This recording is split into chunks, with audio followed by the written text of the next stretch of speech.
ассалому алайкум бинандаҳои азизу арҷманд. барномаи навбати матрица тақдими шумост. қаблан бароятон тансиятиву хонаободӣ ва сарбаландиву некномиро таманно дорем. матрица ин нахустин хайтек лоиҳаест дар Осиёи Марказӣ, ки барои ҷавонон нигиронда шудааст. он дар бораи интернет, гаджетҳо, технологияҳои нав, ҳамзамон ихтироъкунандагон ва истифодабарандагони онҳо нақл менамояд. ҳамкори лоиҳаи матрица ширкати мобилии пешсафи Tcell мебошад. барои онҳое ки ба ҳисобу китоби трафик ва мегабайтҳои интернетӣ одат накардан ва аз тамоми имкониятҳои шабакаи ҷаҳонии интернет истифода бурда ҳастанд, ширкати Tcell нақшаи тарофавӣ дар корро таҳия ва роҳандозӣ намудааст. ҳамеша дар ҳаракат бош. интернети бештар, алоқаи бештар дар дохили шабака, муоширати бештар дар дохили кишвар. ин ҳама дар нақшаи тарофавӣ дар кор аз ширкати Tcell. маълумоти бештар бо рақами 290 ё дар сомонаи tcell.tj. Tcell босам муфидтар. инак имрӯз дар барнома компютеркунонии мактабҳо дар Ливаканд. аввалин қалби бионикӣ бо нерӯгирӣ бенуқил. Google барои шахсони шунавоишон паст 2 замима пешниҳод намуд. бо матрица ҳамеша огоҳ ва доимо дар тренд бошед.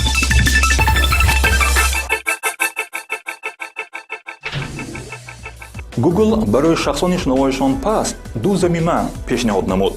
минбаъд аз Google Play замимаи зеркашӣ кардан мумкин мешавад, ки ҳаёти шахсони шунавоишон сустро андак сабук мегардонад. таҷҳизоти Hyundai Elevate чун мошини муқаррарӣ роҳ мегардад, вале дар танаи он пойҳои ҷамъшаванда насб карда шуданд, ки мошинро хеле мутаҳаррик мекунанд. мехоҳед бештар аз олами хайтек огаҳӣ пайдо намоед? пас марҳамат ба медиапортали мо cw.tirov.org бахши матрица, ки дар ҳамкорӣ бо ширкати Tcell таъсис дода шудааст. хабарҳои тозаву ҷолиб дар бахши матрица ҳамарӯза пешкаши шумост. хонед, лайк ва шарҳ гузоред ва ба дӯстон равона намоед. матрица бо мо ҳамеша огоҳ ва доимо дар тренд бошед.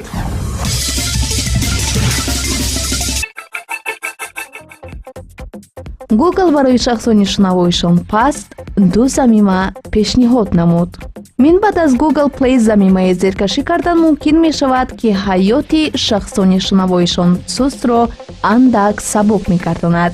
ин ҳалли масъалаи ҷадиди назар ба функсияҳои асосии таҷҳизот ба миён меравад. рамзхонии замима ҳамаи маълумотҳоро дар вақти воқеӣ коркард намуда, овозро ба матн мегардонад. баландгӯяк бошад, имкони шунидани овози фазоро фароҳам меоварад. олими Google Дмитрий Каневский, ки аз болои фаҳмидани овоз ва технологияи муошират кор мекунад, аз хурдияш шунавои паст дошт. баъди шунидани фикрҳои мутахассисони донишкадаи Gallaudet, маъруфтарин донишгоҳ дар ҷаҳон барои шахсони шунавоишон суст чунин замимаро коркард намуданд. он назар ба системаи овозваҳмӣ дар таҷҳизот ҷой дода шуда ба маротиб дақиқтар мебошад. замима имкони ҳамроҳ намудани матн аз клавиатура низ дорад, ки муоширатро боз ҳам барохар мекунад. инчунин замима 70 забонро дастгирӣ мекунад. мутаассифона замима танҳо дар асоси пойгаҳи Android 9 ва боло кор мекунад. аввалин қалби бионикӣ бо нерӯгирӣ бенуқил. ширкати технологии Leviticus Cardio дили сунъиеро коркард намуд, ки метавонад дар соҳаи протезӣ инқилоб ба миён орад. ҳамроҳшавии имкони нерӯгирии бенуқил сифати ҳаёти истифодабарандагонро хело беҳтар мегардонад. то ин дам беморони иллати қалбӣ дошта мебоист бо худ аккумулятори захиравӣ дошта бошанд, то ҳангоми ба охир расидани нерӯи батареяи асосӣ онро истифода бурда тавонанд. аккумулятор ба худ нобобиҳо дошт. мисоли равшании он ин вазни батареяҳо. роҳҳои нерӯдиҳии он низ хело душвор буд. ноқилҳои бисёр, нақшаҳои мураккаб ва ғайра. чунин васлакҳо дар шикам ҷой доштанд, яъне тариқи ин сурохи ворид шудани инфексия низ мумкин буд. муҳандисони Leviticus Cardio имплантанте коркард намуданд, ки дорои аккумулятор ва идоракунии бенуқил мебошад. як нерӯгирӣ барои 8 соати кори дили имплантантӣ басанда аст. барои нерӯгиронии он бошад кофӣ жилети махсусеро пӯшида онро фаъол кунанд. ба баста инчунин мониторе ҳамроҳ мебошад ки сатҳи нерӯ ва дигар маълумотҳоро пахш карда кори мунтазами имплантантро идора мекунанд. Hyundai мошин ё ҳарҷогардеро муаррифӣ намуд. ширкати Hyundai лоиҳаи мошинаеро пешниҳод намуд, ки чархҳояш ба ҷузъи поймонанд иваз карда шуда буданд. лоиҳа Hyundai Elevate ном гирифта, чун мошини муқаррарӣ роҳ мегардад, лекин дар танаи он пойҳои ҷамъшаванда насб карда шудааст, ки мошинро хело мутаҳаррик мекунад. Elevate ба мастгард монандие дорад. пойҳои ӯ ба дилхоҳ тараф ҳаракат карда метавонад. таъмини барномавӣ имкон медиҳад, то он чун чорпо ё хазанда ҳаракат кунад. гузаштани девор ё қучуқури 1,5 метраро бе мамнуният убур карда метавонад. ба гуфти ширкат, мошини нав вобаста ба зарурият метавонад доираи васеъи масъалаҳоро ҳал намояд. аз ёрии таъҷилӣ, ки тез ба ҷои ҳодиса омадан зарур аст, то таксии муқаррарӣ, ки бо зинапоя то хона даромада метавонад. мутаассифона ин танҳо лоиҳаи мошин мебошад. дар асл Hyundai намуди хурди ин мошинро нишон дод. ягона имконияте ки Hyundai Elevate дар ояндаи наздик аз истеҳсолот барояд, ҳоло маълум нест. зиддият хело бисёр мебошад, аз масъалаҳои техникиву нархи таҷҳизот то зарурияти гузарондани санҷишҳои дарозу иҷозатнома барои истифодаи он.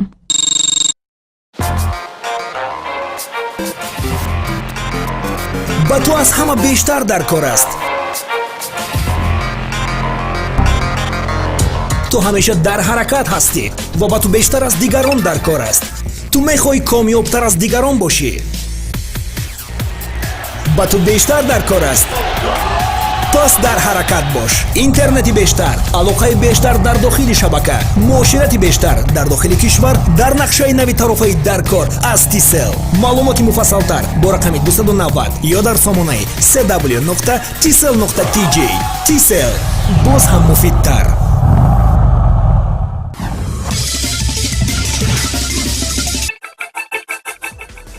смартфонҳо дар ҳаёти ҳар яки мо ҷойи махсуси ивазнашавандаро гирифтанд, вале аксарият онро танҳо барои занг задану аксбардорӣ истифода мебаранд. бисёр амалҳои дигаре низ ҳастанд, ки бо смартфон иҷро карда мешавад. мисолҳои мушаххас дар лайфхакҳои матрица.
дар шаҳри леваканди вилояти хатлон 15 муассисаи таълимӣ фаъолият дошта синфхонаҳои технологияҳои иттилоотӣ ба қадри кофӣ бо компютерҳо таъмин мебошанд.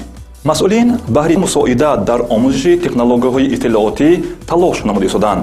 муфассал дар гузориши ҳамкоронамон аз телевизиони бохтар.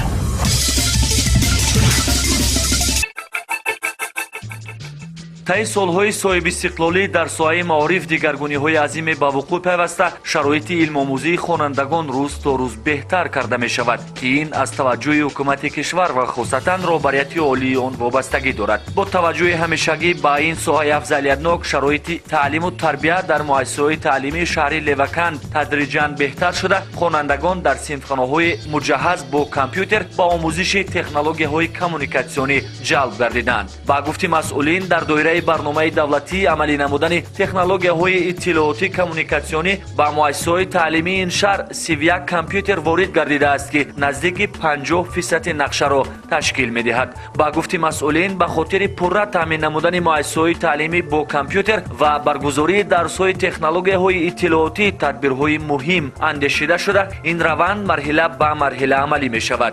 дар мадди аввал бояд ки дар ҳар як муассисаи таълимӣ ақаллан 2 адад тахтаи электронӣ бояд насл карда шавад.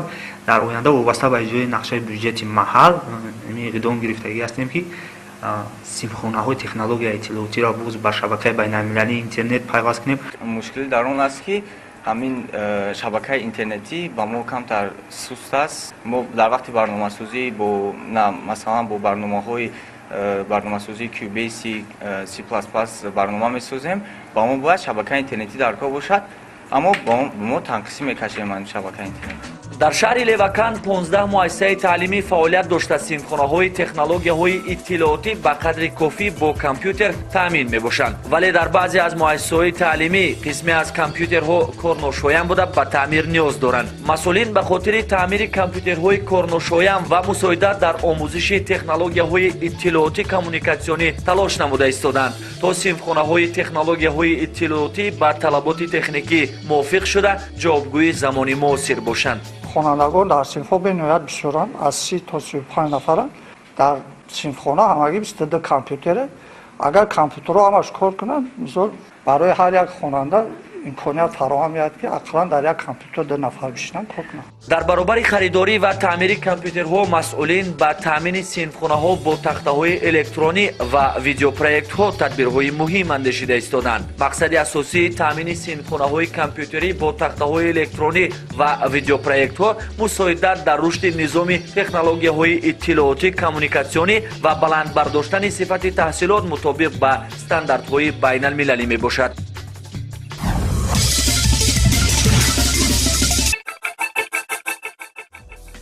ҳамдиёрони арҷманд, ин буд барномаи навбатӣ матриса ки дар ҳамкорӣ бо ширкати мобилии пешсафи Тиссел омода ва пешниҳоди шумо гардид. ёдовар мешавем ки матриса ин нахустин хайтек лоиҳаест дар Осиёи марказӣ ки барои ҷавонон нигаронда шудааст. он доир ба интернет, гадҷетҳо, технологияҳои нав, ҳамчунин ихтироъкунандагон ва истифодаварони онҳо нақл менамояд. ҳама рӯза саломату сарбаланд бошед ва ҳар ҳафта дар ҳамин соат барномаи матрисаро пайгирӣ намоед.